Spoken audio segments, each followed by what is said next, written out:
अस्सलाम वालेकुम, कैसे हैं आप सब। आई होप सो कि आप होंगे फ़ाइन। बच्चों, आज हम बहुत इंपॉर्टेंट टॉपिक जिसका नाम है इलेक्ट्रॉनिक कॉन्फ़िगरेशन।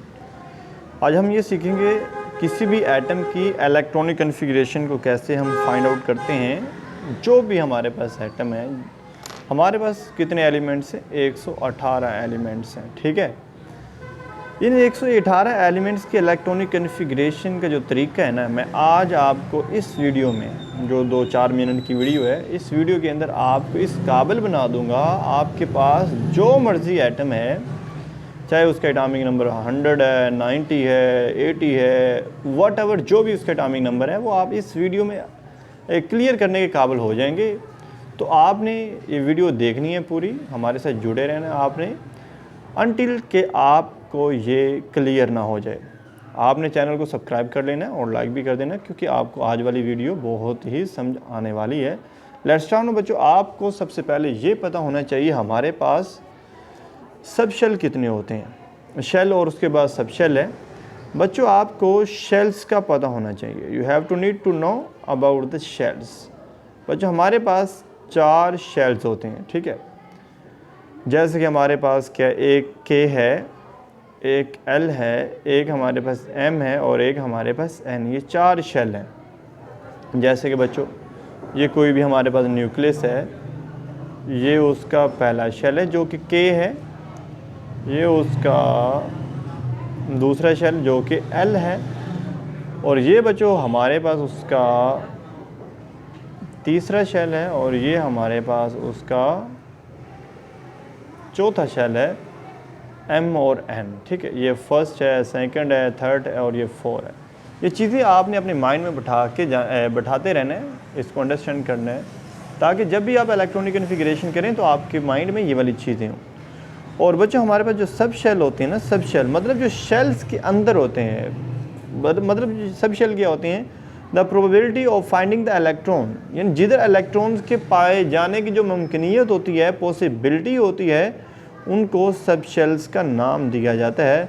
बच्चों, हमारे पास सब शेल भी 4 होती हैं, जैसे कि एस है, पी है, डी है और एफ है, ठीक है। और उससे आगे बच्चों आपको पता होना चाहिए, पहला जो हमारा शेल जो के होता है, उसमें एक सब शेल होता है जो कि एस होता है। और जो हमारे पास दूसरा शेल होता है जो कि एल है, उसके अंदर 2 सब शेल होते हैं, पहला और दूसरा एस और पी होता है। जबकि हमारे पास जो तीसरा शेल है जो कि एम है, उसके अंदर बच्चों हमारे पास 3 सब शेल होती हैं, जो फर्स्ट 3 होते हैं, एस, पी और डी होते हैं। जबकि बच्चों हमारे पास जो चौथा शेल है जो कि एन है, उसके अंदर एस भी होता है, पी भी होता है, डी भी होता है और एफ भी होता है, ठीक है। ये बच्चों आपने अपने माइंड में बिठाना है। ये तो मेन चीज़ें हैं ना। वैसे कुछ हमारे ऐसे भी हैं जो मोस्टली जो समझाने वाले होते हैं, जो मेरे हम क्लास फेलोज़ हैं, जो टीचर्स हैं, जो मेरे कोलीग हैं, वो डायरेक्टली आपको ना वो समझाना शुरू कर देते हैं। बच्चों, ये इसके इलेक्ट्रॉनिक कॉन्फ़िगरेशन ये है, इसकी है। बच्चों, आपको उस वक्त तक समझ नहीं आएगी जब तक आप ये जो बेसिक चीज़ें हैं शेल सब शेल का आपको पता ना हो। बच्चों, अब ब्लड रिसोर्स मैं आपको बताता हूँ। मेरे पास हाइड्रोजन है जिसका एटॉमिक नंबर 1 है। तो बच्चों, अब देखिए, ये मेरे पास हाइड्रोजन का न्यूक्लियस है। ये हाइड्रोजन का पहला शेल है, क्या है? फर्स्ट है, जो कि हमारे पास के है। मैंने बच्चों आपको बताया के में, और इसमें एक और चीज़ मैं आपको ऐड करता चलता हूँ। बच्चों, एस जो होता है, इसमें 2 इलेक्ट्रॉन समा सकते हैं, ठीक है। और जो बच्चों हमारे पास पी होता है, ये 6 इलेक्ट्रॉन समा सकते हैं। जो डी होता है, इसमें 10 होते हैं। और जो एफ होता है, इसमें बच्चों हमारे पास 14 होते हैं। 2 में 4 डाले 6 और 6 में 4 डाले 10, 10 में 4 डाले 14। बहुत इंपॉर्टेंट ये अहम ट्रिक है, 4 का इनके डिफरेंस है। हाइड्रोजन है, इसका एटॉमिक नंबर 1 है। आपको एटॉमिक नंबर याद होने चाहिए बच्चों। एटलीस्ट फर्स्ट जो आपके 30 हैं, उनके एटॉमिक नंबर याद होने चाहिए। और जो हमारे पास जो फर्स्ट शेल है जो कि के है, उसमें एक सब शेल होता है जो कि एस है। हमने एक इसके एटॉमिक नंबर है, इसका मतलब जितने एटॉमिक नंबर है उतना ही उसका क्या होता है, उसमें इलेक्ट्रॉन्स मौजूद होते हैं।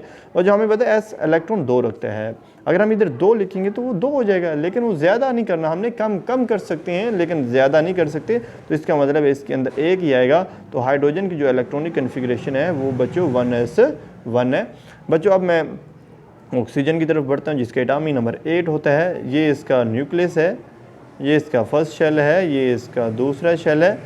फर्स्ट के है, दूसरा हमारे पास क्या होता है बच्चों, दूसरा हमारे पास L होता है, ठीक है बच्चों। हमें पता है K के अंदर जो फर्स्ट शेल है उसके अंदर एक सब शेल होता है S, और जो हमारे पास जो L उसके अंदर S भी होता है और P भी होता है। बच्चों हमें पता है S कितने इलेक्ट्रॉन संभाल सकते हैं, S में 2 इलेक्ट्रॉन आ सकते हैं, S में 2 आ सकते हैं।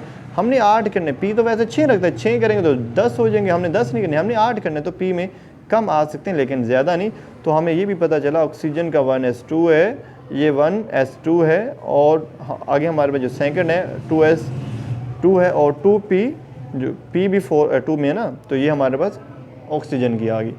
बच्चों अब मैं बात करता हूँ सोडियम की बात कर लेता हूँ, जिसका एटॉमिक नंबर 11 होता है। ये इसका न्यूक्लियस है, ये इसका फर्स्ट शेल है, ये इसका दूसरा है, और ये बच्चों इसका तीसरा है। 1 2 3, पहले में 1 होता है, दूसरे में 2 होते हैं, तीसरे में बच्चों 3 होते हैं। S2 रखता है, S2 रखता है, पीछे रखता है, हमने 11 करने तो S में 1 ही आएगा। तो ये बच्चों हमारे पास किसकी इलेक्ट्रॉनिक कन्फिग्रेशन होगी, ये बच्चों हमारे पास सोडियम की होगी। 1s2 है, 2s2 है, और 2p6, लास्ट पे हमारे पास 3s1 है, ठीक है। तीसरे में ये है सोडियम की है।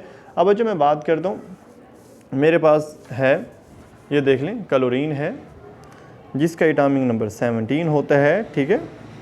अब बच्चों इसकी हम करते हैं, ये न्यूक्लियस है, ये इसका फर्स्ट शेल है, ये इसका दूसरा शेल है, ये इसका तीसरा शेल है, ठीक है। 1 2 3 है, इसमें 1 होता है, इसमें 2 होते हैं, और इसमें 3 सब शेल होते हैं, ठीक है।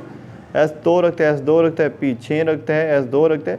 हमने 17 करने, तो ये हमारे पास 12 के, अगर P में 6 करेंगे तो 18 हो जाएंगे, हमने 18 नहीं करने, हमने 17 करने, तो इसमें 5 आएंगे। तो ये हमारे पास 1s2 है, 2s2 है, और 2p6 है, 3s2 है, और 3p5 है। बच्चों आई होप सो कि आपको ये जो डिफरेंट एटम है इनकी इलेक्ट्रॉनिक कन्फिग्रेशन को फाइंड आउट करने का जो तरीक़ेकार है समझ आ गया होगा। अगर आपको ना समझाए तो इसको थोड़ा सा आप ये रिपीट कर लें, एक दफ़ा और देख लें, ताकि जो आपके इलेक्ट्रॉनिक कन्फिग्रेशन की जो कन्फ्यूजन है तो वो लाइफ भर ना रहे, मतलब ये आज ही आपकी क्लियर हो जाए। क्योंकि जिसको इलेक्ट्रॉनिक कन्फिग्रेशन का पता है बच्चों, उसी को केमिस्ट्री आती है, और जिसको इलेक्ट्रॉनिक कन्फिग्रेशन का नहीं पता उसको केमिस्ट्री का भी नहीं पता। ये आपने याद रखना है। ओके भाई, अल्लाह हाफिज़।